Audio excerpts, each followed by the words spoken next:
कमलाले सेट गरेकी छिन् उषा भण्डारीलाई। बचाउ चान्स बल हुन सक्छ।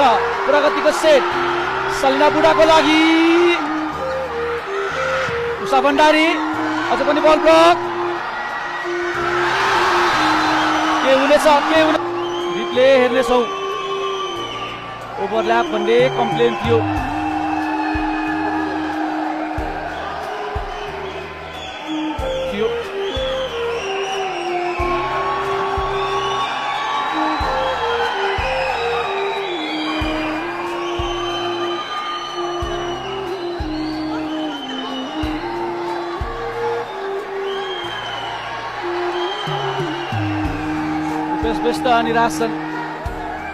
रुपेश विष्ट निराश छन्।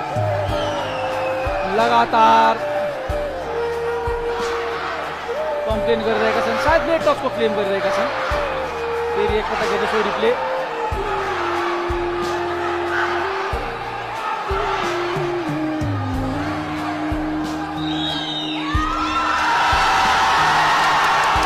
रेफ्रीले विसल बजाएका छन्।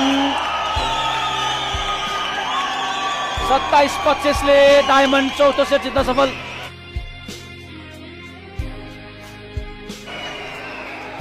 रोमाञ्चक खेल, केही हदसम्म विवादास्पद पनि भन्न सक्छौँ।